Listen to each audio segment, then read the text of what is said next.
আসসালামু আলাইকুম রহমতুল্লাহি ওয়া বারাকাতুহু।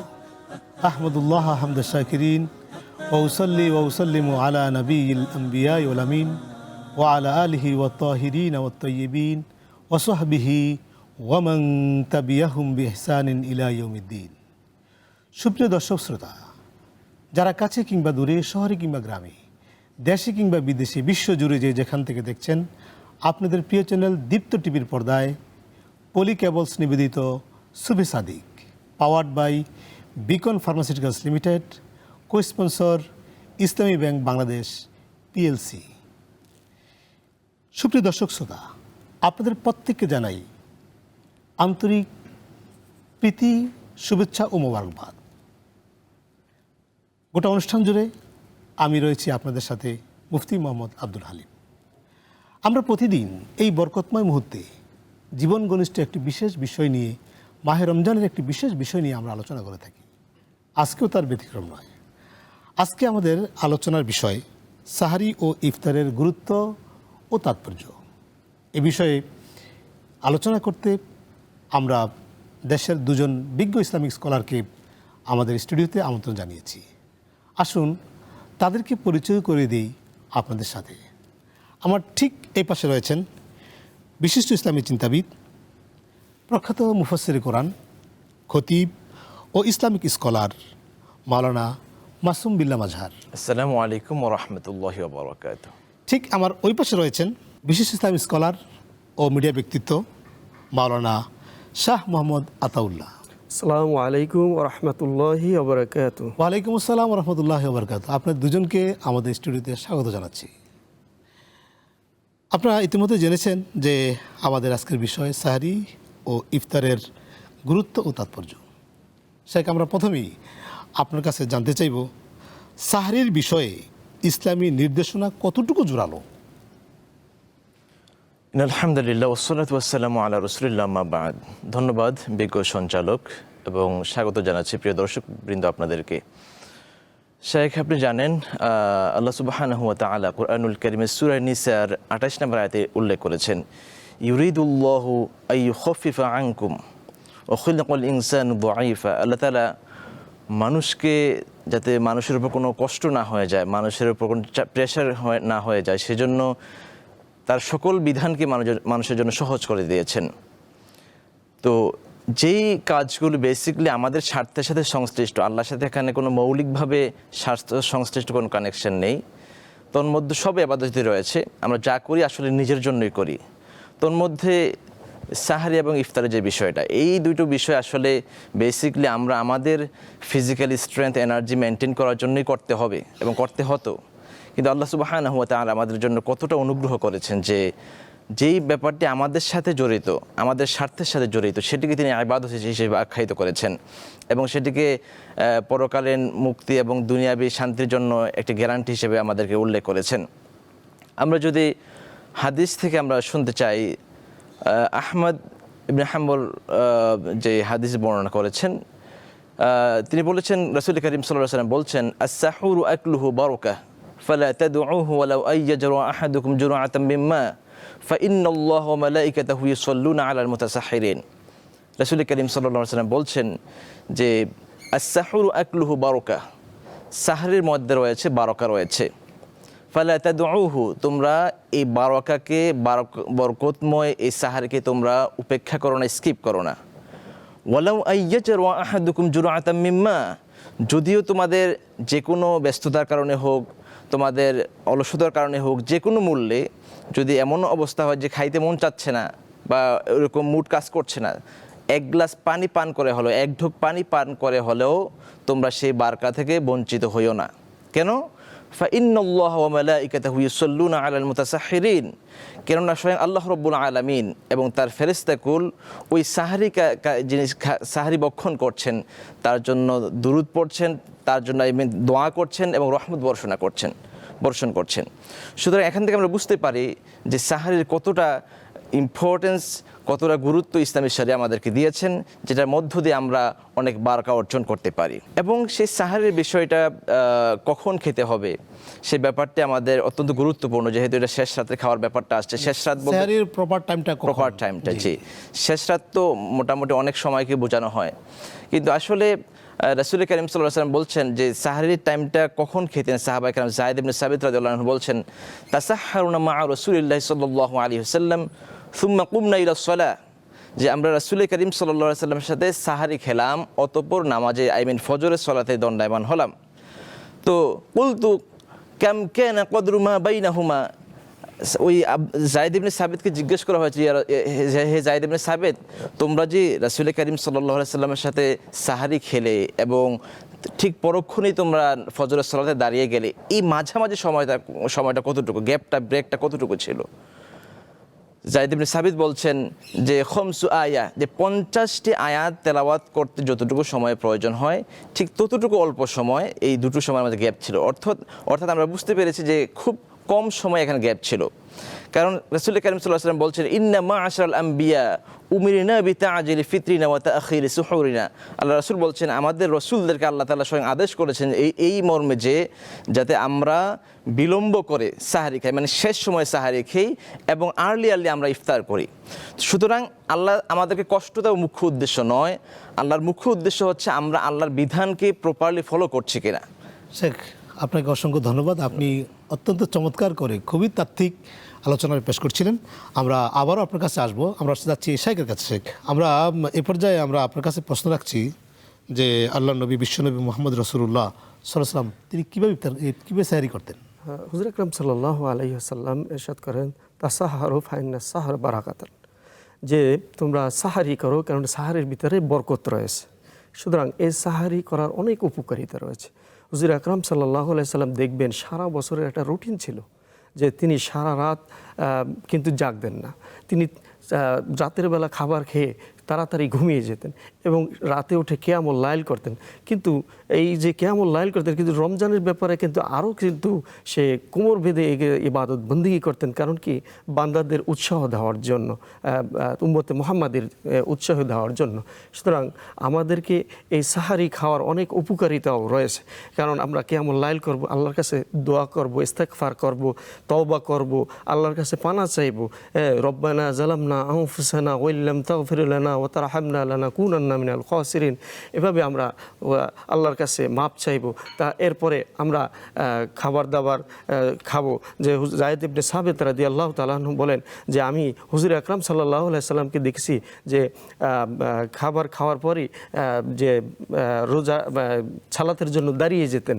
তার মানে কি, এই দুই সময়ের মধ্যবর্তী আপনার যে 15 থেকে 20 মিনিটের সময় লাগতো, মানে 50 থেকে 60 আয়াত সমপরিমাণ সময় লাগতো।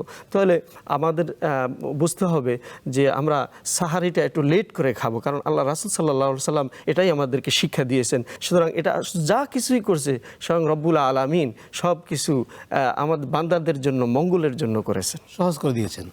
শেখ, কেউ আছে যে সাহারি খায় না, খেতে চায় না, তাদের রোজা হবে কিনা? অবশ্যই রোজা হবে, কিন্তু সাহারি খাওয়া হচ্ছে সুন্নতে রাসূল সাল্লাল্লাহু আলাইহি সাল্লাম। সুতরাং যদি কেউ খেতে না পারে বা খেতে না চায় তাহলে তার রোজা হবে, কিন্তু যদি সাহারি খাওয়ার যে ফজিলতটা আছে সেটা আর পেল না, ফজিলতটা সুন্নতটা আদায় হলো না, এই তফাৎ। এ পর্যায়ে ইফতারের গুরুত্ব এবং ফজিলত নিয়ে আমরা কিছু শুনতে যাচ্ছি আপনার কাছে। জি, ধন্যবাদ। খুবই প্রাসঙ্গিক প্রশ্ন। শেখ, আপনি জানেন যে ইফতার আমরা যে সাহারির মধ্য দিয়ে সিয়াম সাধনা শুরু করেছিলাম, সেই সিয়াম সাধনা আনুষ্ঠানিকভাবে ভঙ্গ করার অবস্থানটা হচ্ছে ইফতার। এটি এমন একটি তাৎপর্যপূর্ণ মুহূর্ত, যেই মুহূর্তটিকে স্বয়ং আল্লাহ রাসূল সাল্লাল্লাহু আলাইহি সাল্লাম এবং সিয়াম সাধনাকারীর জন্য অন্যতম একটি আনন্দঘন মুহূর্ত বলে উল্লেখ করেছেন। রাসূল করিম সাল্লাল্লাহু আলাইহি ওয়াসাল্লাম বলছেন, লিস-সাইমি ফারহাতান ইনদা ফিতরিহি ওয়া ফারহাতান ইনদা লিকাই রাব্বিহি, যে সিয়াম সাধনাকারীর জন্য দুটো আনন্দের বিষয় রয়েছে। একটি আনন্দের বিষয় রয়েছে দুনিয়াতে, আর একটি হচ্ছে পরকালে জান্নাতে। দুনিয়ার সিয়াম সাধনাকারীর জন্য দুনিয়ার আনন্দের বিষয়টি হচ্ছে যখন তিনি ইফতার করবেন।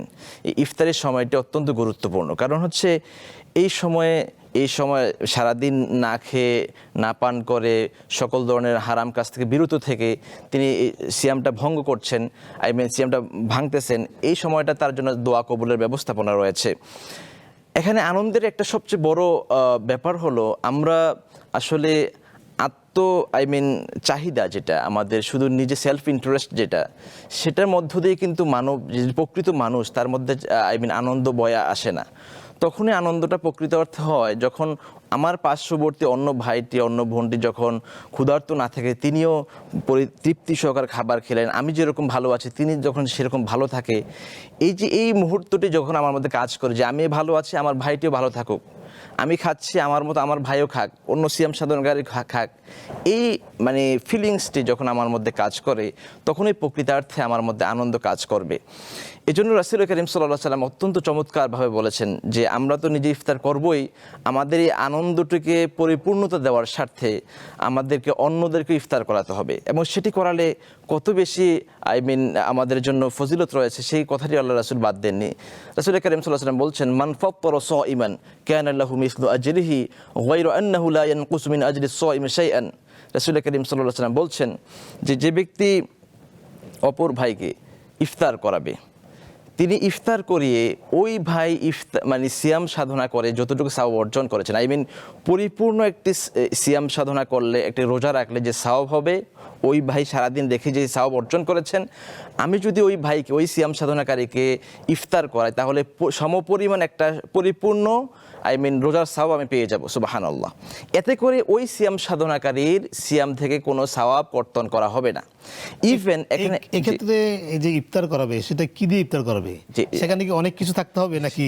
শিওর, এটা কি আমি বলছি এইখানে একটা সম্পূরক কথা আমি বলে রাখি, সেটা হচ্ছে যদি আনফরচুনেটলি যাকে আমি ইফতার করাচ্ছি যদি তার সিয়াম সাধনা কোনো কারণে, তার কোনো মিস্টেকের কারণে নাও কবুল হয়, তাতেও আমার কোনো যায় আসে না, আমি কিন্তু পরিপূর্ণ একটি সিয়াম সাধনার সওয়াব পেয়ে যাব। 2 নম্বর আপনি যেই সম্পূরক প্রশ্ন করেছেন যে কি দিয়ে ইফতার করাবো, আমার যতটুকু সামর্থ্য আছে আমি তাই দিয়ে তাকে ইফতার করবো। আপনি জানেন যে ইসলামী শরীয়তে একটি আমাদের ম্যানার আছে যে দুজনের খাবার, একজনের খাবার দুজনে ভাগ করে খেতে পারে, দুজনের খাবার তিনজনে ভাগ করে খেতে পারে। আমি যেটা দিয়ে ইফতার করছি, আমার যতটুকু ক্যাপাসিটি আছে, আমার যতটুকু ইকোনমিক সলভেন্সি আছে, সেটা অনুযায়ী আমি তাকে আপ্যায়ন করব, তাহলে যথেষ্ট হবে। আমার সাধ্যের বাহিরে আল্লাহ তাআলা আমার উপরে কিছু চাপিয়ে দেননি। ধন্যবাদ আপনাকে, আপনি অত্যন্ত চমৎকার বলছিলেন। শেখ, এ পর্যায়ে আমরা যাব আপনার কাছে এই বিষয়টা যে ইফতারের গুরুত্ব এবং ফজিলত আপনি একটু যদি বলতেন। ধন্যবাদ প্রিয় উপস্থাপক। আসলে এই ইফতারের তাৎপর্য রয়েছে অনেক, কিন্তু আসলে আমরা এই যে তাৎপর্য পাওয়া সত্ত্বেও আমাদের তাৎপর্যটা বর্তমান ব্যবস্থায় আমরা হারাই ফেলাই। যে ইফতারের পূর্ব মুহূর্তে আপনি জানেন যে হুজুর আকরাম সাল্লাল্লাহু আলাইহি সাল্লাম ইরশাদ করেন যে 3 জন ব্যক্তির দোয়া আল্লাহর দরবারে কবুল হয়, যে ন্যায়পরায়ণ শাসক, মজলুম ব্যক্তি এবং রোজাদার ব্যক্তি। দেখেন সারাদিন আমরা রোজা থাকি, রোজা থাকার পরে আমরা অনাহার আমরা আল্লাহর ভয়ে আমরা কিছু খাই না। কারণ কি, আমরা পরকালে মুক্তির আশায়, যে পরকালে যেন আমরা জান্নাতবাসী হতে পারি, সেই আশায় আমরা রোজা থাকি, আল্লাহর ভয়ে ক্রন্দন করি। যদি এই সহি ইখলাসে, এই নিয়তে যদি কেউ রোজা থাকে যে আল্লাহ তাআলাকে ভয় করে, তখন যদি সে দোয়া করে আল্লাহর দরবারে, সঙ্গে সঙ্গে আল্লাহর দরবারে কবুল হয়ে যায়। গুফিরা লাহু মা তাকাদ্দামা মিন জামবি, মান সামা রমাদান ঈমানান গুফিরা লাহু মা তাকাদ্দামা মিন জামবি। তো শায়েখ, আমি বলতে চাই এটা যে এখন দেখেন বর্তমানে অনেক ইফতার পার্টি হচ্ছে, বিভিন্ন জায়গায় ইফতার পার্টি হচ্ছে, সেটাকে দেখবেন সোশ্যাল মিডিয়ায় ছড়াই দেওয়া হচ্ছে যে আসলে যে আপনার অধীনস্থ পাড়া প্রতিবেশীদের সওয়াবের আশায় রোজার ইফতারি করানো হচ্ছে, কিন্তু সে যে রোজার যে তাৎপর্যটা, সেখান থেকে সে কিন্তু বেরিয়ে গেল এবং আল্লাহর অসন্তুষ্টি হলো, এবং তার রোজা এই যে ইফতারিটা যেগুলো সেটা দুনিয়াবির জন্য হলো, এটা কোনো কাজে হলো না। এজন্য আমাদের ইখলাসের সহিত এবং অন্যকে ইফতারি করানো উচিত, এবং সেটা একটা খাজুরের বিষয় না, লোক দেখানো না, লোক দেখানো একেবারে ইখলাসের সাথে। আপনি জানেন যে ইন্না শিরকা লাযুলমুন আযীম, শিরক হচ্ছে মহা অন্যায়, আর লোক দেখানো ইবাদতটাই হচ্ছে শিরক। আমরা এই শিরকের ভিতরে আমরা যাব না, কারণ কোনো লোক দেখানো যেন এই রমজান মাসে যেমন তারাবির সালাত আমরা আদায় করি, তারপরে এই রমজান মাসে রোজা রাখি, এটা যেন সম্পূর্ণ যেন একমাত্র আল্লাহ তাআলার উদ্দেশ্যে যেন হয়। এই রোজার কিন্তু অনেক, এই ইফতারের কিন্তু অনেক তাৎপর্য রয়েছে। আপনি এই ইফতারের টাইমে যে আপনার পাড়া প্রতিবেশী আপনি অনেক আয়োজন করছেন, অনেক কিছু খাইতেছেন, ভালো ভালো খাবার খাইতেছেন, যে আপনার যে যারা ঘরে যারা কাজ করে, মানে চাকর বলেন, চাকরানি বলেন, যাই বলেন, তাদেরকে যদি আপনি ওই পরিমাণ যদি খাবার আপনি যেটা খান, আপনি যেটা পছন্দ করেন ওইটা যদি না দেন, তাহলে কিন্তু আপনি আল্লাহ তাআলার কাছে প্রিয় হলেন না। এটা আমাদের এদিকেও খেয়াল রাখতে হবে, যদি আমরা এই রোজার তাৎপর্যটা যদি আমরা অনুসরণ করতে পারি। শেখ, আপনি অত্যন্ত চমৎকার বলছিলেন। শেখ, আমি আপনার কাছে আমরা আসবো যে আমরা কি কি বিষয় দিয়ে আমরা জিনিস দিয়ে ইফতার করতে পারি। আমরা অনেক সময় যে আমাদের যারা সমাজের দরিদ্র পীড়িত আছে তাদেরকে আমরা কি সহায়তা করতে পারি, তাদেরকে আমরা প্যাকেট দিতে পারি কিনা, বা ইফতারি কিনে দিতে পারি কিনা, বা আগে দিয়ে কখন দিব, এই বিষয়টা। প্রথম কথা হচ্ছে রাসূল কারীম সাল্লাল্লাহু আলাইহি ওয়াসাল্লাম কিভাবে ইফতার শুরু করতেন সেই বিষয়টা আমাদের জানানোর প্রয়োজন। রাসূল কারীম সাল্লাল্লাহু আলাইহি ওয়াসাল্লাম জেনারেলি খেজুর দ্বারা ইফতার শুরু করতেন। সাধারণত তিনি যখন গাছ পাকা খেজুর তিনি পেতেন সেটা দিয়েই তিনি ইফতার করতেন, এবং যদি গাছ পাকা না পেতেন তাহলে রুতাব যেটা ওটা দিয়ে তিনি ইফতার করতেন। সেটাও যদি না পেতেন, এখন অ্যামাউন্টটা কতটি খেজুর তিনি দ্বারা ইফতার করতেন, সাধারণত তিনি 3টি খেজুর দিয়ে ইফতার করতে পছন্দ করতেন। তার মানে এই রাসূলের পছন্দ অপছন্দ থেকে আমরা বুঝতে পারি যে 3টি খেজুর দিয়ে ইফতার করাটা সুন্নাহ বা মুস্তাহাব। 2 নম্বর হচ্ছে মানুষদেরকে ইফতার বিতরণ করার যে ব্যাপারটি আসছে, ইফতার বিতরণের ব্যাপারটি আমরা রিয়ার মধ্যে না নিয়ে যাই। কারণ হচ্ছে আমরা এমনভাবে দান করি যে আমার ডান হাতে দান করেছি, বাম হাত যেন না জানতে পারে আমি কি দান করেছি, এতটা নিজেকে কন্ট্রোল করে, শো অফ মুক্তভাবে যাতে আমি দান করি, তাহলে আমার এই দানটা আল্লাহর কাছে অনুমোদিত হবে বলে আমরা আশা করতে পারি। দ্বিতীয় কথা হচ্ছে কি দান করব, আমরা সাধারণত খেজুরটা দেওয়াটা খুবই অ্যাপ্রোপ্রিয়েট মনে করি, যেহেতু আল্লাহ রাসূল এটা পছন্দ করতেন। অ্যান্ড আমরা যেটা বাংলাদেশের কালচারে যেটা দেখি আর কি, যে সারাদিন সিয়াম সাধনা করে এমন সব আমরা রেসিপি আমরা চুজ করি যেটা আসলে রোজার যে উপকারিতা আছে, শারীরিক উপকারিতা আছে, মেডিকেল সায়েন্সের যে সেন্স থেকে যে উপকারিতা আছে, আমরা এমন সব খাদ্য ইফতারের সময় আমরা নিয়ে থাকি, অ্যাডপ্ট করি, যেটা আসলে সারাদিনের উপকারের চাইতে আমাদের শারীরিক অপকারিতা বেশি নিশ্চিত করে দেয়। সুতরাং আমরা অপরজনকে এমন কিছু হাদিয়া দেব, ইফতার উপহার দেব যেটার মধ্য দিয়ে তার কোনো স্বাস্থ্য ঝুঁকি তৈরি না হয়, সেই বিষয়টা আমরা মাথায় রেখে আমরা নিজেরাও স্বাস্থ্যসম্মত খাবার গ্রহণ করব, ইফতার গ্রহণ করব, একই সাথে অপরকে যেটা উপহার দেব, হাদিয়া দেব, সেটাও যেন স্বাস্থ্যসম্মত উপহার হয়, মেডিকেল সায়েন্সের সেন্স থেকে যাতে কোনো ক্ষতিকারক কিছু না হয় সেই বিষয়টা আমরা লক্ষ্য রাখার চেষ্টা করব। জাযাকাল্লাহু খাইরান। আপনি অত্যন্ত চমৎকার আলোচনা করছিলেন। আপনাদের দুজনকে কষ্ট করে আমাদের স্টুডিওতে এসে চমৎকার আলোচনা উপহার দেওয়ার জন্য আন্তরিক ধন্যবাদ জানাচ্ছি, মোবারকবাদ জানাচ্ছি। সম্মানিত দর্শক শ্রোতা, আমরা অনুষ্ঠানের একেবারে শেষ পর্যায়ে চলে এসেছি। আপনারা দেখছেন আপনাদের প্রিয় চ্যানেল দীপ্ত টিভির পর্দায় পলি কেবলস নিবেদিত Subhe Sadik, powered by beacon pharmaceuticals limited, co sponsor Islami bank Bangladesh PLC. দেখতে দেখতে আমরা অনুষ্ঠানের একেবারে শেষ পর্যায়ে। আজকে আমরা যে বিষয়গুলো নিয়ে আলোচনা করেছি, সেহরি এবং ইফতার, এই বিষয়টি আমরা নিজেরা সেহরি প্রপার টাইম সেহরি করব, ইফতার করব, এবং অন্যদেরকেও সেহরি করার জন্য, ইফতার করার জন্য সহযোগিতা করব, এবং তাদেরকে সহযোগিতা করে আমরা অধিক পরিমাণে সওয়াব অর্জন করব। সেই প্রত্যাশায় আপনাদের সবাইকে আবারও আন্তরিক ধন্যবাদ দিয়ে আজকের মতো এখানে বিদায় নিচ্ছি। আসসালামু আলাইকুম রহমতুল্লাহি ওয়া বারাকাতুহু।